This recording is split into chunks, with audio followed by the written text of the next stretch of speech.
Hello दोस्तों, आप सभी का स्वागत है।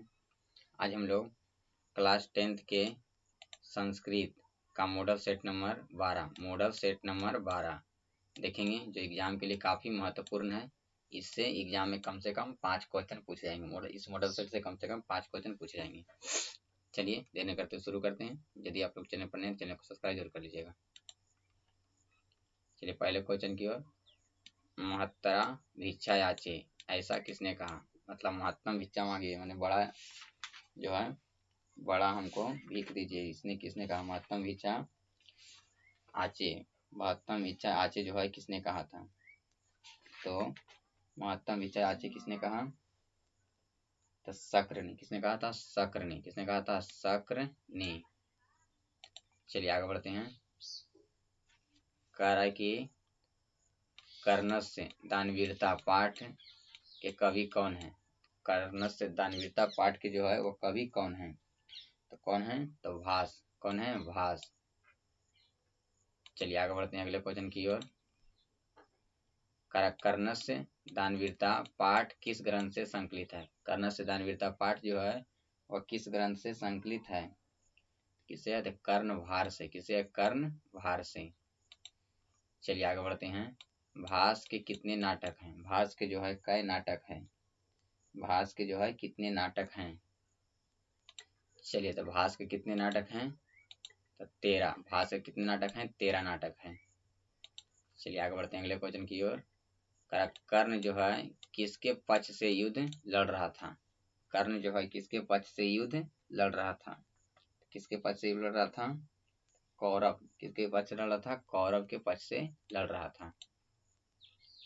चलिए आगे बढ़ते हैं। कर्णस्य दानवीरता पाठ कहाँ से लिया गया है? कर्णस्य दानवीरता पाठ जो है वो कहाँ से लिया गया है? तो कहाँ से लिया गया है? तो कर्णभार से। कहाँ से लिया गया है? कर्णभार से। चलिए आगे बढ़ते हैं। सूर्यपुत्र कौन था? सूर्यपुत्र जो है कौन था? तो सूर्यपुत्र या कुंती पुत्र कहेगा तो कौन था? तो कर्ण। कौन था? कर्ण। सूर्यपुत्र या कुंती पुत्र कहेगा तो कौन था? कर्ण।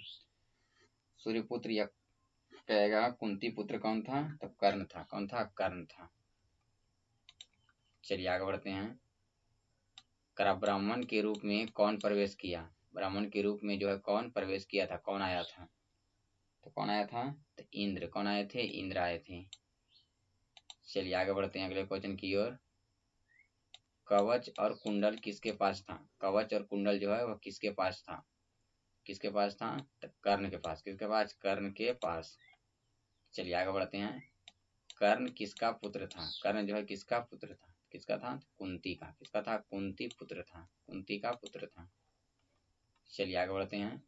दानवीर कौन था? दानवीर जो है वह कौन था? तो कौन था? तो कर्ण। दानवीर कौन था? कर्ण था। चलिए आगे बढ़ते हैं। भिक्षुक जो है किस भेष में आया था? भिक्षुक जो है किस भेष में आया था?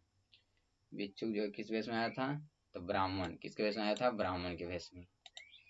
चलिए आगे बढ़ते हैं। कर्ण कवच और कुंडल किसको दिया? कर्ण जो है कवच और कुंडल किसको दे दिया था? कर्ण जो है कवच और कुंडल किसको दिया था? किसको दिया था? तो इंद्र को। किसको दिया था? इंद्र को। चलिए आगे बढ़ते हैं। अर्जुन अर्जुन जो है किसके पक्ष से युद्ध लड़ रहा था? अर्जुन जो है किसके पक्ष से युद्ध लड़ रहा था? तो किसके पक्ष से लड़ रहे थे? तो पांडव के पक्ष से। किसे? पांडव के पक्ष से। चलिए आगे बढ़ते हैं अगले क्वेश्चन की ओर। समय परिवर्तन के साथ साथ कौन नष्ट हो जाता है? समय परिवर्तन के साथ साथ कौन नष्ट हो जाता है? तो कौन नष्ट होता है? समय जब बदलता है तो कौन नष्ट हो जाता है? तो धन। क्या होता है? धन जो है नष्ट हो जाता है। समय जब बदलेगा तो धन नष्ट हो जाएगा, लेकिन शिक्षा भिक्षा ये सभी जो होती है नष्ट नहीं होती है। चलिए आगे बढ़ते हैं अगले क्वेश्चन की ओर। कर्ण के कवच कुंडल की क्या विशेषता थी कि वह बड़ा था? कर्ण की कवच और कुंडल की क्या विशेषता थी? तो उसे भेजा नहीं जा सकता था। उसे जो है भेद नहीं जा सकता था, माने जो उसको पहनले रहेगा उसको कोई नहीं मार सकता था, उसको भेद नहीं सकते थे। कर्ण के कवच और कुंडल को भेद नहीं सकते थे। चलिए आगे बढ़ते हैं। कर्णस्य दानवीरता पाठ के लेखक कौन है? कर्णस्य दानवीरता पाठ के लेखक कौन है? तो कौन है? तो भास। कौन है? भास हैं। कर्णस्य दानवीरता पाठ के लेखक कौन है? भास हैं।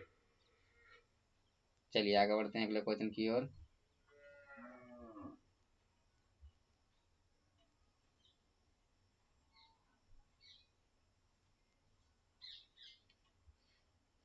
चलिए आगे बढ़ते हैं। करा कि कर्ण ने कवच और कुंडल देने के पूर्व अंततः क्या देने की इच्छा की थी? कर्ण ने कवच और कुंडल देने से पहले लास्ट में, मैंने उसको देने, कवच और कुंडल देने से लास्ट में, सबसे लास्ट में क्या कहा था? उसको कवच और कुंडल देने से पहले, कवच और कुंडल देने से जो लास्ट में कहा था उसको क्या कहा था? क्या देने की इच्छा किया था? तो अपना सिर। क्या देने का इच्छा किया था? अपना सिर। चलिए आगे बढ़ते हैं अगले क्वेश्चन की ओर। कर्णभार नाटक किसकी रचना है? कर्णभार नाटक जो है किसकी रचना है? तो कर्णभार नाटक किसकी रचना है? तो किसका है? भास का। किसका है? भास का। चलिए आगे बढ़ते हैं। शास्त्र चर्चा करने के लिए कक्षा में कौन प्रवेश करता है? शास्त्र चर्चा करने के लिए कक्षा में कौन प्रवेश करता है? कक्षा में कौन प्रवेश करते हैं? तो शिक्षक। कौन प्रवेश करते हैं? शिक्षक। चलिए आगे बढ़ते हैं। मीमांसा दर्शनक के रचनाकार कौन है? मीमांसा के रचनाकार कौन है? मीमांसा दर्शनक जो है उसके रचनाकार कौन है? मीमांसा के रचनाकार कौन है? तो मीमांसा के रचनाकार कौन है?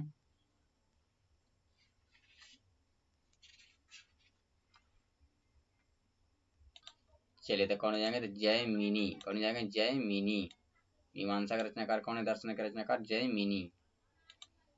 चलिए आगे बढ़ते हैं।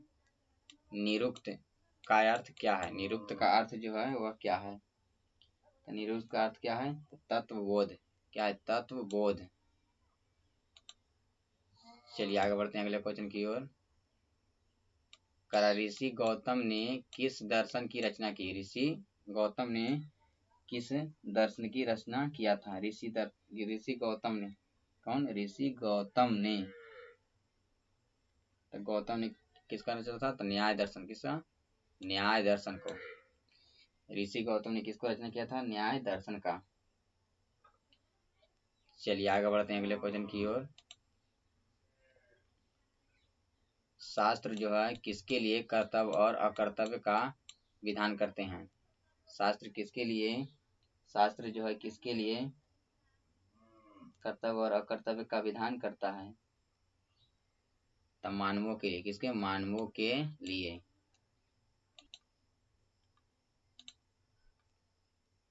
चलिए आगे बढ़ते हैं अगले क्वेश्चन की ओर। शास्त्र जो है मानवों को किसका बोध कराता है? शास्त्र जो मानवों को किसका बोध कराता है? कर्तव्य और अकर्तव्य का। कर्तव्य और अकर्तव्य का। चलिए आगे बढ़ते हैं। महर्षि यास्क द्वारा रचित ग्रंथ कौन से है? यास्क द्वारा रचन कौन रचित है? यास्क जो है किसको रचित है? यास्क द्वारा रचा कौन है? तो यास्क द्वारा रचा हुआ कौन सा है? यास्क कौन रचित है?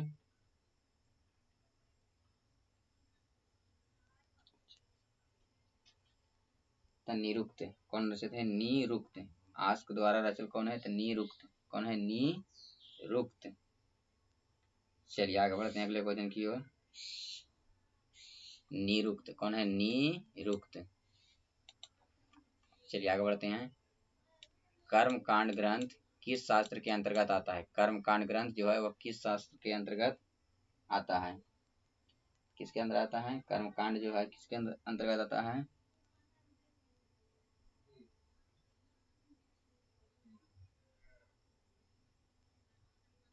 चलिए आगे बढ़ते हैं। तो कर्म कांड क्या हो जाएगा? तो कर्म कांड हो जाएगा तो कल्प। क्या हो जाएगा? कल्प। कर्म कांड ग्रंथ किस शास्त्र के अंतर्गत आता है? कल्प के अंतर्गत आता है। चलिए आगे बढ़ते हैं अगले क्वेश्चन की ओर। प्राचीन काल में शिष्यों को क्या कहा जाता था? प्राचीन काल में शिष्य को क्या कहते थे? तो क्या कहते थे? प्राचीन काल में शिष्य को क्या कहते थे? तो ब्रह्मचारी। क्या कहते थे? ब्रह्मचारी। चलिए आगे बढ़ते हैं। न्याय दर्शन के प्रवर्तक कौन है? न्याय दर्शन के प्रवर्तन कौन है? तो न्याय दर्शन के प्रवर्तन कौन है? तो कौन है? न्याय दर्शन के प्रवर्तन कौन है? तो कौन है? तो गौतम। न्याय दर्शन प्रवर्तन कौन है? गौतम। चलिए आगे बढ़ते हैं। आर्यभट्टम किसकी रचना का है? आर्यभट्टम के रचनाकार कौन है?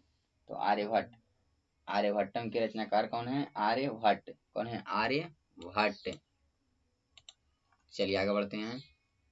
एका प्लस अपी का संधि कीजिए। एका प्लस अपी का संधि कीजिए, क्या हो जाएगा? एका प्लस अपी का संधि क्या हो जाएगा? तो एका प्लस अपी की जगह क्या हो जाएगा? तो एको अपी। ऑप्शन नंबर सी, एको अपी। एको अपी। चलिए आगे बढ़ते हैं अगले क्वेश्चन की ओर। Question number 32। अनेन प्लस एव की संधि है। अनेन प्लस एव की संधि है। अनेन प्लस एव की संधि है, तो क्या हो जाएगा? ताने नैव। आने नैव। चलिए आगे बढ़ते हैं। कराए अ प्लस ई के योग से कौन सा वर्ण बनेगा? अ प्लस ई के योग से कौन सा शब्द बनेगा? अ प्लस ई के योग से कौन सा शब्द बनेगा? अ प्लस ई के योग से कौन सा शब्द बनेगा? तो क्या बनेगा? तो ए। क्या बनेगा? ए। चलिए आगे बढ़ते हैं। लम प्लस उदर। लम प्लस उदरा की संधि है। लम प्लस उदरा की संधि है, तो क्या हो जाएगा? तो लम बोदरा। क्या हो जाएगा? लम बोदरा।